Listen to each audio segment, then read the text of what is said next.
Hello students, good morning. આપણે last લેક્ચરની અંદર unit 2 આપણે શરૂ કર્યું હતું, જેનું નામ હતું અનફોર્ગેટેબલ વોલ્ટ ડિઝની. એનું મેં તમને ગયા લેક્ચરમાં આખું ઇન્ટ્રોડક્શન મેં તમને આપ્યું હતું. આપણે જોયું હતું કે અનફોર્ગેટેબલ વોલ્ટ ડિઝની આ જે યુનિટ છે તેનું આખું ડિસ્ક્રિપ્શન કરનાર નેરેટર છે, તેમના ભાઈ છે રોય ડિઝની છે. આ યુનિટની અંદર આપણે રોય ડિઝની દ્વારા પોતાના ભાઈ વોલ્ટ ડિઝની ના જીવન વિશે આખું વર્ણન કરેલું છે. તે કેવા પ્રકારના વ્યક્તિ હતા, તેમણે પોતાના જીવનમાં કેવા સાહસો કર્યા છે, તેમને ક્યાં સફળતા મળી છે, ક્યાં નિષ્ફળતા મળી છે, અને કેવી રીતે પોતાના જીવનની અંદર પોતે પ્રગતિ કરી છે. આ બધી જ વસ્તુ આપણે આ યુનિટની અંદર આપણે શીખવાની છે. અને એમાં ખાસ ફરીથી એકવાર યાદ કરાવી દઉં છું બેટા કે આની અંદર બે કેરેક્ટર છે, વોલ્ટ ડિઝની અને રોય ડિઝની. વોલ્ટ ડિઝની એ પોતે એક ઘણા કોમ્પ્લેક્સ વ્યક્તિ હતા. કોઈ તેમને જલ્દી સમજી શકતું નહોતું.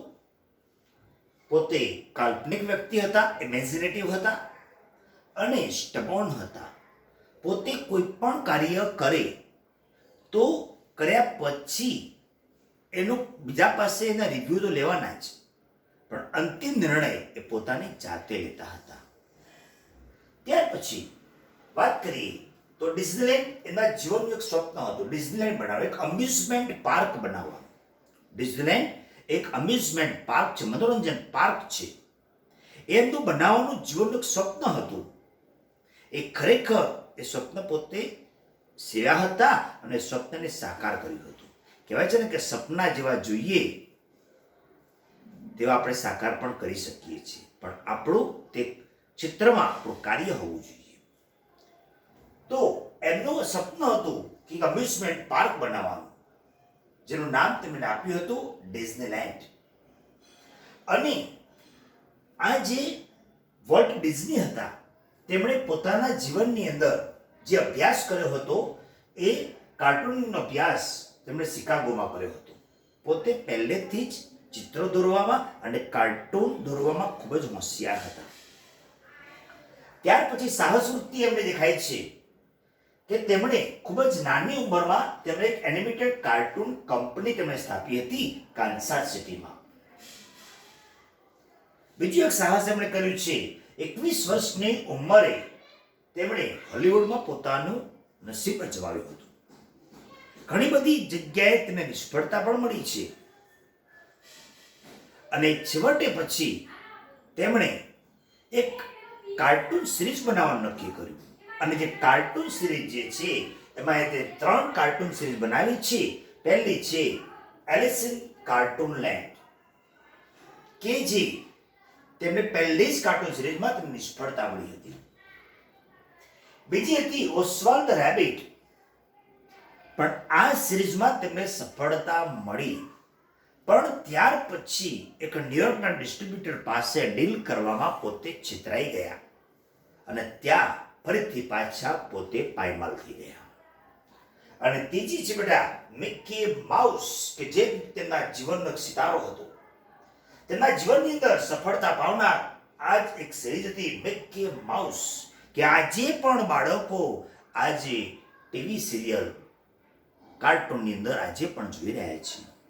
અને ખરેખર છે આ મિકી માઉસમાં તેમને જે સફળતા મળી છે, મિકી માઉસમાં તેમને જે સફળતા મળી છે તેમણે ખરેખર ઘણી બધી રીતે જે પૈસો કમાયા એ બધો જ પૈસો તેમણે પોતાનું જીવનનું સ્વપ્ન હતું એક અમ્યુઝમેન્ટ પાર્ક બનાવવાનું, ડિઝનીલેન્ડ, એમાં બધો જ પૈસો તેમણે ખર્ચી નાખ્યો.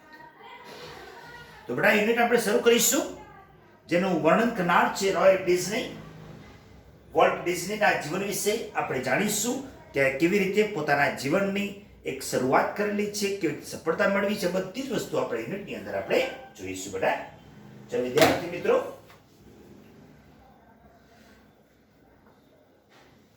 અનફોર્ગેટેબલ વોલ્ટ ડિઝની. અહીંયા રોય ડિઝની પોતાના શબ્દોમાં વર્ણન કરે છે અને કહે છે, my brother Walt is no more. આજે રહ્યા નથી. મારો ભાઈ વોલ્ટ આજે આ દુનિયામાં નથી, ટૂંકમાં મૃત્યુ પામે છે.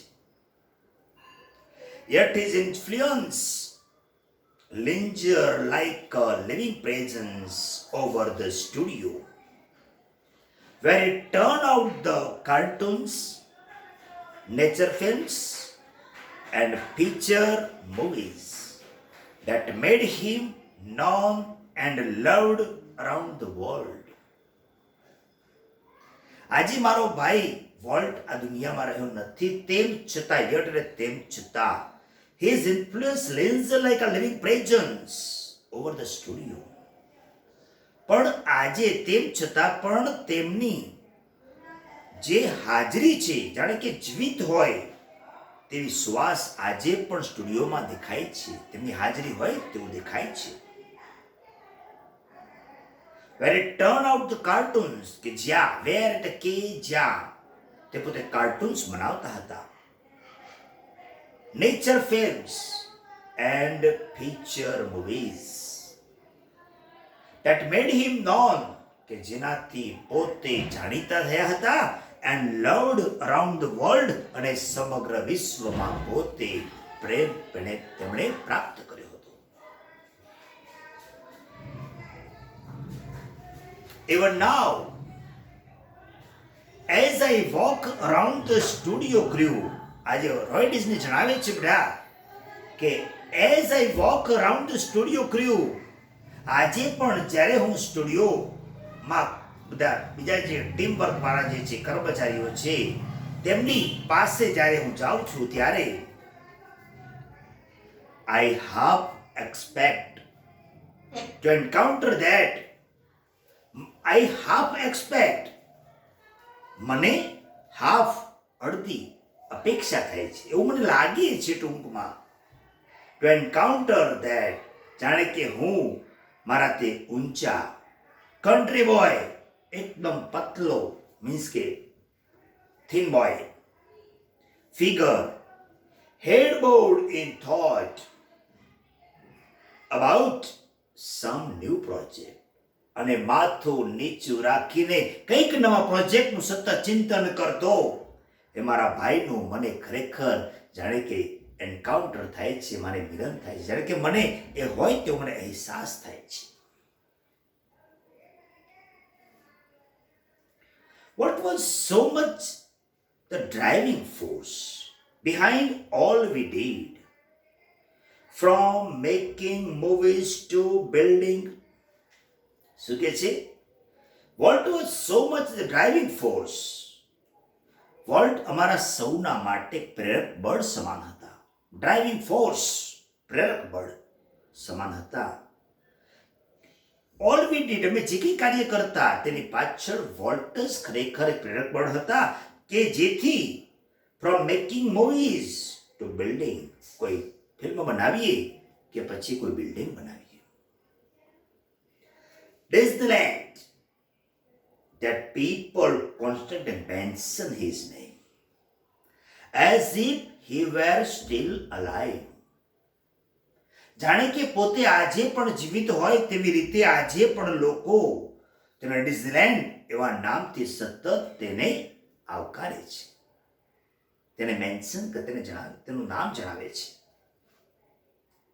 ટૂંકમાં તેમના કાર્યોની અહીંયા આપણને એમનું અહીંયા જે કામ દેખાય છે, જેને કારણે લોકો પણ આજે તેના ડિઝનીલેન્ડ એવા નામથી લોકો ઓળખે છે. Every time we saw a new pictures or open a new features at Disneyland, every time, દર વખતે we saw a new picture, અમે કોઈ નવું પિક્ચર બતાવીએ, or open a new features at Disneyland, કે પછી ડિઝનીલેન્ડમાં કોઈ નવા પાસાની અમે એક શરૂઆત કરતા હોઈએ. someone is bound to say, કોઈક તો એવું કહેતું જ, કોઈક તો એવું કહેતું જ. I wonder how Walt would like it.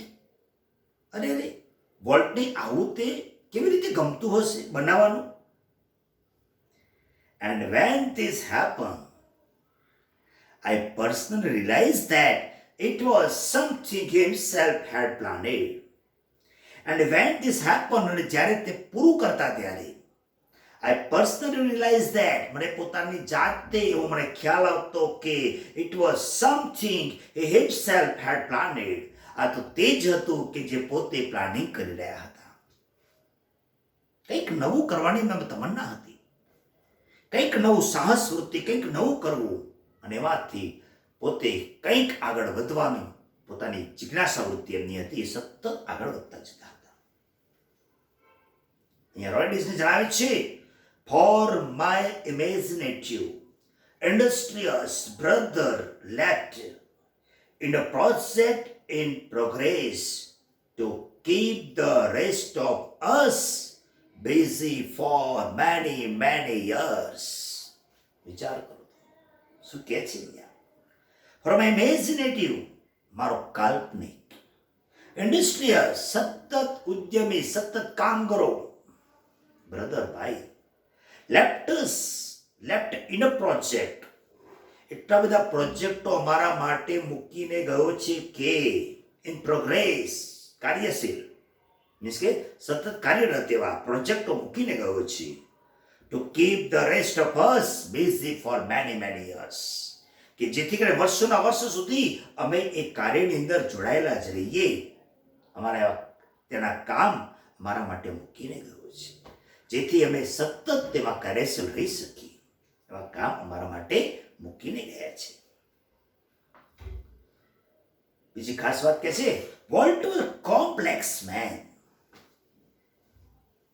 Two the writers, producers and animators who work with him,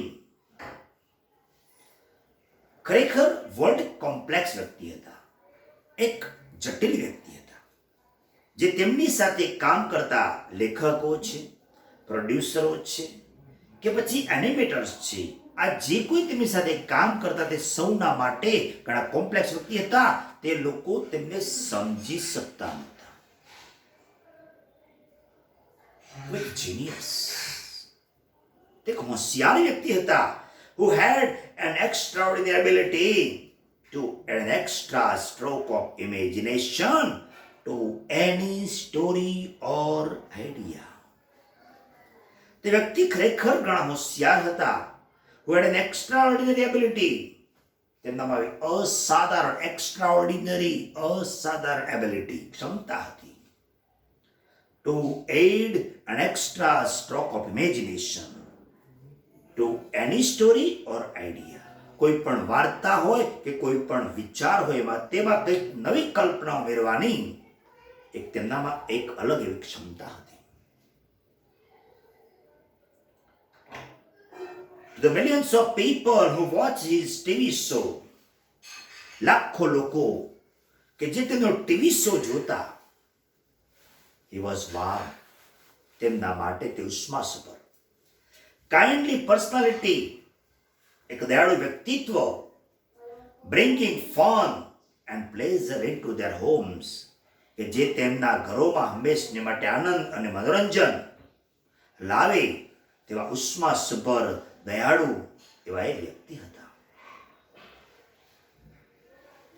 To the bankers who financiers, જે બેન્કર, જે બેંકમાંથી અમને નાણાં ધીરવામાં આવતા હતા, I am sure he seemed like a wild man, hell-bent for bankruptcy. તે સૌને તો ખરેખર એવું લાગતું હતું કે આ વ્યક્તિ કદાચ દિવાળું ફૂંકી નાખશે, દિવાળું કાઢી નાખશે, કદાચ આ પૈસા આપણને પાછા નહીં આપે, એવું બેંકવાળાને પણ એવું લાગતું હતું. એટલો રૂપિયો પોતે એમાં ખર્ચ કરતા હતા. To me, he was my amazing kid brother. મારા માટે તો એક અદ્ભુત એવો મારો ભાઈ હતો, ફૂલ ઓફ ઇમ્પ્રેક્ટિકલ ડ્રીમ્સ, કે જે હંમેશા પોતાના ઇમ્પ્રેક્ટિકલ ડ્રીમ્સ, જે એવા સપના કે જે પોતે સતત સાકાર કરવાનો પ્રયત્ન કરતા, that he made come true, કે જે હંમેશા તેને સાચા કરવાનો પ્રયત્ન કરતા હતા. તો આજે વોલ્ટ ડિઝની જે છે તેમના જીવનની અંદર એક શરૂઆતથી જ એવી અંદર એમનામાં તમન્ના હતી કે કંઈક નવું કરવું, કંઈક નવું સાહસ કરવું, અને તેને કારણે જ આ વ્યક્તિને આજે એક આવી સફળતા મળી છે. અને આપણે સૌ તેમને યાદ કરી રહ્યા છીએ. એક વોલ્ટ ડિઝની એક નામ પરથી આપણને ઘણું બધું જાણવા મળી રહે છે. બાકીનો આગળનો ચેપ્ટર છે, આપણે આગળના લેક્ચરમાં આપણે સમજાવીશું બેટા.